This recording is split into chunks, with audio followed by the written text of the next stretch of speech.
Already, these repayments exceed the amount of the new loans.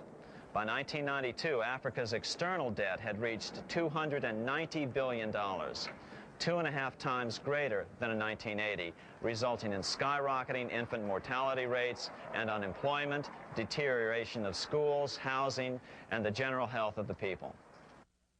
The entire world faces the immeasurable suffering already destroying the Third World and now Japan, all for the benefit of the money changers. As one prominent Brazilian politician put it, "The Third World War has already started. It is a silent war, not for that reason any less sinister.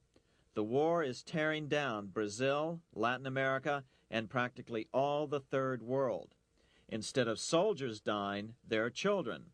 It is a war over the Third World debt, one which has as its main weapon interest, a weapon more deadly than the atom bomb, more shattering than a laser beam."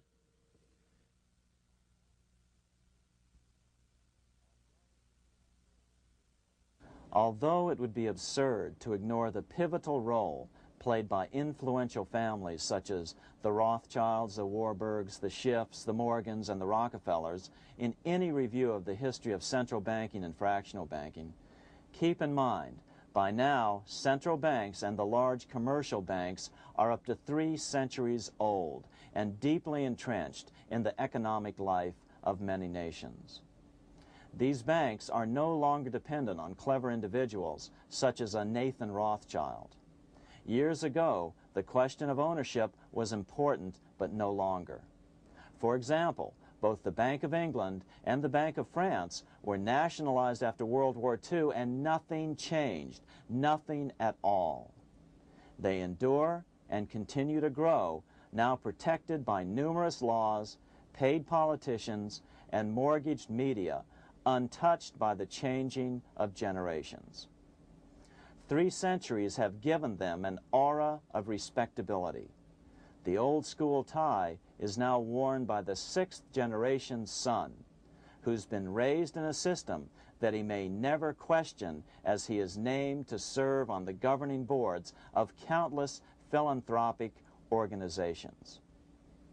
To focus attention today on individuals or families, or to attempt to sort out the current holders of power, serves little useful purpose and would be a distraction from the cure. The problem is far bigger than that. It is the corrupt banking system that was and is being used to consolidate vast wealth into fewer and fewer hands that is our current economic problem.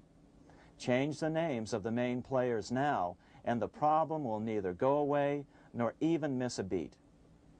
Likewise, among the hordes of bureaucrats working in the World Bank, central banks, and international banks, only a tiny fraction have any idea of what's really going on. No doubt they'd be horrified to learn that their work is contributing to the terrible impoverishment and gradual enslavement of mankind to a few incredibly rich plutocrats. So really, there's no use in emphasizing the role of individuals anymore. And the problem even transcends the normal spectrum of political right and left. Both communism and socialism, as well as monopoly capitalism, have been used by the money changers. Today, they profit from either side of the new political spectrum. The big government welfare state on the so-called left wing versus the neoconservative laissez-faire capitalists who want big government totally out of their lives on the right wing. Either way, the bankers win. Monetary reform is the most important political issue facing this nation. That clarified, let's proceed to the conclusions in the spirit Lincoln declared, with malice towards none, with charity towards all. At the start of this video, we ask a number of troubling questions. Let's be sure we've answered them. What's going on in America today? Why are we over our heads in debt? Why can't the politicians bring debt under control? Why are we over our heads in debt? because we're laboring under a debt money system that is designed and controlled by private bankers. Now, some will argue that the Federal Reserve System is a quasi-governmental agency, but the President appoints only 2 of the 7 members of the Federal Reserve Board of Governors every 4 years, and he appoints them to 14-year terms, far longer than his own. The Senate does confirm those appointments, but the whole truth is that the President wouldn't dare appoint anyone to that board of whom Wall Street does not approve. Of course, this does not preclude the possibility that some honorable men may be appointed to the Board of Governors. But the fact is that the Fed is specifically designed to operate independently of our government, as are nearly all other central banks. Some argue that the Fed promotes monetary stability. We saw the current head of the Bank of England, Eddie George, claim that this was the most important role of a central bank.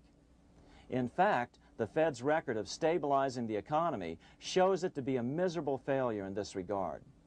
Within the first 25 years of its existence, the Fed caused 3 major economic downturns, including the Great Depression, and for the last 30 years has shepherded the American economy into a period of unprecedented inflation.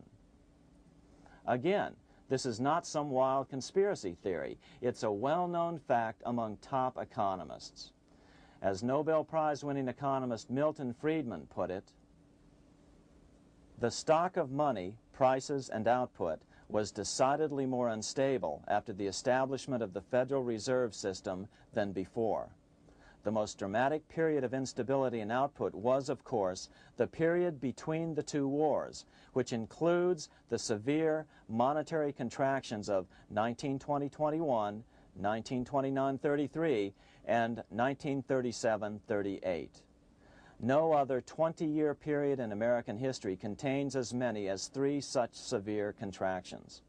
This evidence persuades me that at least a third of the price rise during and just after World War I is attributable to the establishment of the Federal Reserve System, and that the severity of each of the major contractions, 1920-21, 1929-33, and 1937-38, is directly attributable to acts of commission and omission by the reserve authorities.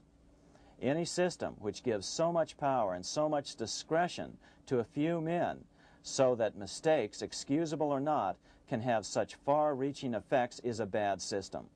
It is a bad system to believers in freedom just because it gives a few men such power without any effective check by the body politic. This is the key political argument against an independent central bank.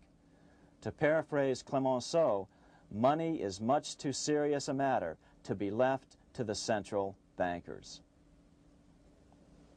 We must learn from our history before it is too late. Why can't politicians control the federal debt? Because all our money is created out of debt. Again, it's a debt money system. Our money is created initially by the purchase of U.S. bonds.